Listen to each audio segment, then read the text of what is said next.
Hello and welcome. My name's Max. I'm an architecture student, and this is my submission to the Planet Minecraft Interior Decoration Contest. Basically, I'll explain a bit about the contest first. So they've provided 3 amazing houses. All of them are built by someone called Aqueotis, I think. I don't know if I'm pronouncing that right, but close enough. And basically, so he's provided 3 amazing exteriors, and they're all kind of lightly landscaped, and there's a sort of layout on the inside. And the rules are you have to landscape them fully, do the interior fully, without changing anything on the exterior, and you can change anything you want on the interior. So obviously a huge amount of credit goes to Aqueotis, again hoping that's pronounced somewhat right, for these amazing exteriors and a lot of the landscaping as well that you're seeing. And a little bit of the interior as well. I'll kind of point out what's his, what's mine. But yeah, so I've chosen, I think it's Cedar Estate, but I actually don't know the name of the house I've chosen. But you choose one of them and you do the challenge for it, and then you submit it. So I'm kind of going to start with what the contest is all about, which is interior. So coming through the front door, I kind of wanted to go for a vibe of a modernized version of the house, because the exterior of the house definitely looks like it was built kind of earlier half of the 20th century.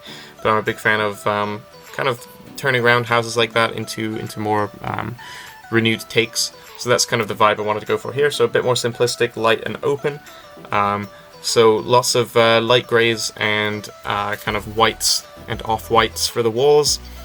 So I kept the staircase where it originally was, and the living room through here is the same as it originally was. Well, I say the same, it's in the same place as it originally was. Obviously there was nothing in it before. So I've put just a couch here, kind of a little chair as well, and a cabinet. One thing that I used for the walls, because I wanted to, so this is white concrete here. This was in the original. All the walls were white concrete, and I knew I wanted to use grey concrete as well, or light grey concrete rather. But I kind of found it was a very harsh transition between the two. So one building block I don't think I've ever used it before, is I've used bone in as the walls as kind of an off-white between the two, and I find you see it more clearly elsewhere, but I find it works quite well actually. So layout was really important to me. Figuring out kind of a layout that worked with the style I was going for and was practical as well was really important. So I made a huge layout change in putting the kitchen right in the middle of the house here. Originally the kitchen was kind of earmarked over here by the floor. There was a different floor over here that indicated kitchen, but I moved it right to the middle to keep it very sociable. As you don't really want to be going between other rooms when you're going from kitchen to dining room, and I knew I wanted my dining room here because there's a nice patio door there that links it really nicely with outside. So that was what kind of sparked the decision to put the kitchen right in the middle. So the kitchen's got a double sink, it's got a oven and a microwave, and plenty of cabinet room, kind of what you'd expect. It also has kind of a bar here with bar stools, and then that leads on to like a little nook back here, which also has a doorway to the porch. So the dining room, I just wanted to keep simple. It just has painting and the dining set, the table and chairs, and then it's got a nice chandelier above it. So the table is just, and most of the chairs as well, it's all just dark oak. It's dark oak trapdoors mostly. And then I used an anvil and 2 dark oak fences to kind of be the bottom of the table, as opposed to having it on 4 legs. So one of the most major changes that I made was the original house had kind of a cellar type thing that was only accessible from outdoors, and I kind of split that off, and this was originally a cupboard here, but I've made this a staircase down instead, and I gained a kind of laundry room out of doing that. So this kind of stays very old looking. It doesn't look as renovated as everything else, but it's just got a washer and a dryer. Washer and a dryer down here, and an old hanging light bulb. And then the next room downstairs is this half bathroom here that I made. So the house is 3 bed, 2.5 bath. I think that's right. Yeah. So this is the half bathroom here, which just means no bath or shower. It's just a toilet and a sink, and that's just to keep it kind of from being too cramped. So the next place I'll go is upstairs. So upstairs I kept the layout much more similar to how it was. I did change some walls around, I'll cover those in a minute. So I just have two paintings when you come up. I kept the original white wall, but I put grey accents, and that's just to keep it open up here, as it's easy to become very cramped if you have no windows and use dark colours.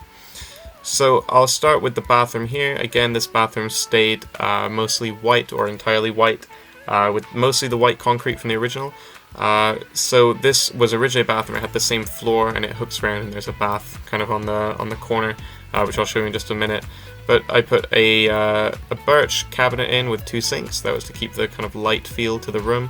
And then I put the toilet in here. And this is what I meant earlier about the bone block. So you can kind of see the faint stripes, but it's just a nice off-white that contrasts the slightly bluish white of the concrete. And I find that it just accents it quite nicely and keeps it from being too bland, but also too striking with the colors. So around here is the bath and the shower. So I've never really used banners like this as a shower curtain. I'm still on the fence. I don't like the gap in between them, but I thought I'd use it just as a demonstration of something new. And then behind that we have our shower head and our bath tap as well. So moving on now into the first bedroom. So this was where the layout got changed of the house slightly. This back wall here, this quartz wall, that was moved 2 blocks towards this room, and what that got rid of was this room and the room at the other end of that wall. Each had a closet built into that wall, and that removed both of them, and that was to gain space on the room on the other end of the wall. So obviously this room now needed its own closet because it didn't have one built into the wall. So that's where this dresser here came from. I could have probably put one into this wall, but then you'd have seen the orange siding from the house, and that just didn't go with the interior vibe I was going for. So it's just got a bed, shelf, it's got a bedside table, kind of a vanity type thing, bookcase, and then a dresser. And that is the smallest of all the rooms. So I'll move on to what I think was originally intended to be the master bedroom, and that's just based on the fact that it was the largest kind of floor space-wise, and it also had 2 windows, but it was very long and thin, and I wasn't a huge fan of it for how it was going to work layout-wise. So I changed this into kind of a twins bedroom with a bunk bed. It's still got the closet built in, and then it's just got a small dresser. It's got bookshelves, desk, plenty of shelving, and lots of windows as well. So this room was initially, as I said, I think meant as a master bedroom, but what I ended up doing was turning this room in here into the master bedroom. So I gained a fair bit of space by moving the wall backwards from the original layout by 2 blocks. And what that did was not only get rid of the closet, but it actually made, once you factor in this large closet here, which it also had, which is what makes me think this might have originally been the master bedroom as well, but just smaller, the 2 closets being there. But once you factor in this closet with the rest of the space, it actually makes this room the same size as the room through there as well. So this just has a larger bed, bedside tables, a dresser, bookshelf. But then I mentioned downstairs that that the nook to the right of the kitchen used to go to the ceiling height used to be the same height as the gable in that area, and by making it shorter, by cutting the ceiling off, I actually gained enough room to put an ensuite into this bathroom, which I'm quite pleased with. It's a little cramped, but it's actually full ceiling height. It looks small, but it's full ceiling height in the middle there. If you go downstairs, the ceilings are really high in here, but that's just because they go to the roof height. But downstairs they're all 4 blocks, which is the same here. So I just have a large shower cubicle in the back, and then that's got the sink and the toilet just on the side there. So it is a much smaller bathroom than any of the others, but it managed to fit everything in, and that whole space was completely wasted beforehand, so I'm quite pleased that I managed to get it. So that actually concludes the main interior of the house. So I'm going to go to the exterior, which is where part of this project, or part of this contest rather, was based as well. So the first thing I'm going to do, it is sort of still interior of the main house. This is the kind of cellar that went to the basement that was originally there, and so I was trying to figure out what to do with it, and this is what I arrived at. We won't speak of it again. So moving on, the garage, actually, I should cover that. Really, really nice garage as well. This whole house is beautifully constructed. Yeah, so there's kind of all these wooden supports and girders and rafters going across, and we've got like the automated garage door and everything. Really well done. I didn't build any of that. So this car I did build. There used to be a car in here, but I wanted more of an SUV, just because I actually find they look better in Minecraft than sports cars. Sports cars look weird. So yeah, we got a big hunky SUV in here, and then at the back we have kind of a workshop area. And then one thing I did add was this room here, which is intentionally not fitting in with the rest of the wall. I'll explain why in just a moment. I made this as kind of like a office in here. I figured that there probably needs to be some sort of office space in the house, especially because the master bedroom doesn't have a desk. So I thought if any of the parents need to be doing any kind of work at home, then they'll need an office, and so I put that into the garage here. Unfortunately, I can't have a window because I'm not allowed to add windows to any of the exteriors as per the rules.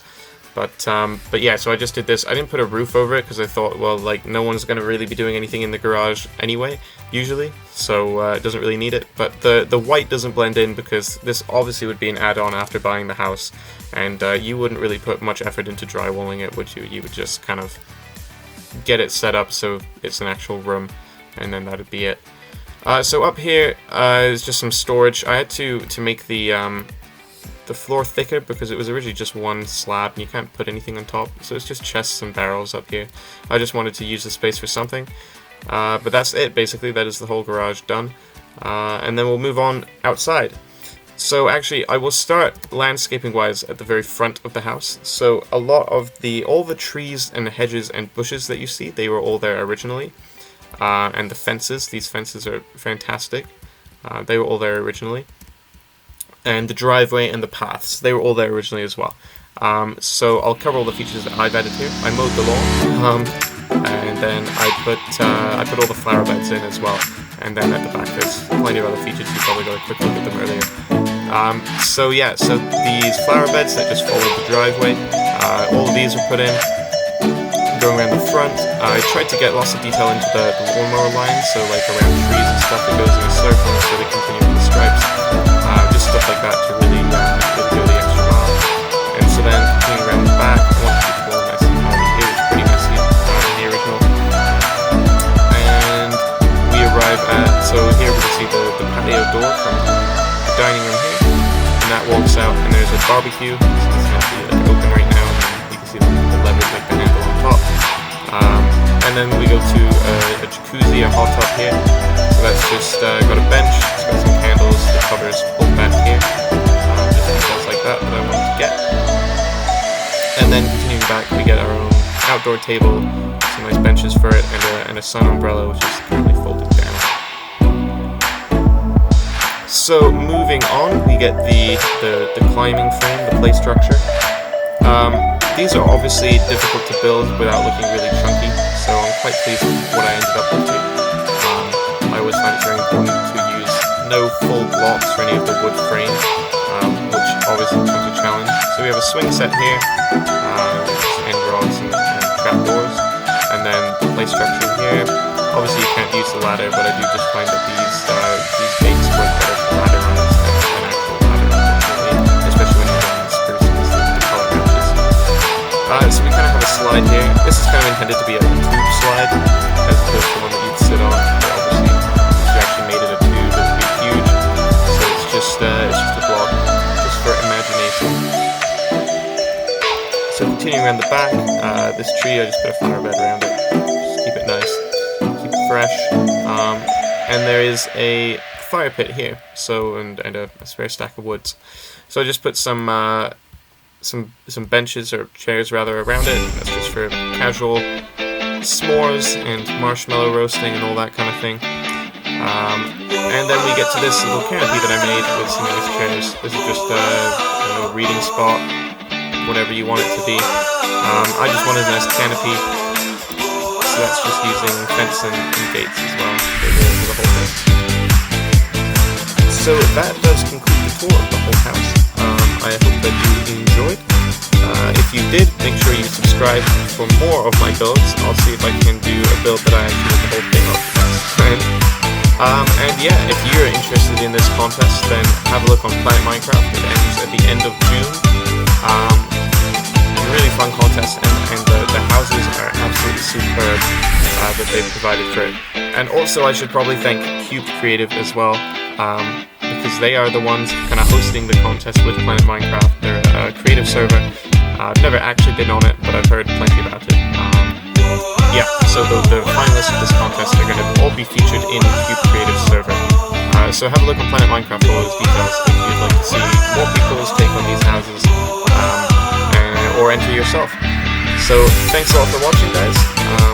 I'll be sure to make more videos like this if you want, as opposed to tutorials. They're a bit shorter like this, which is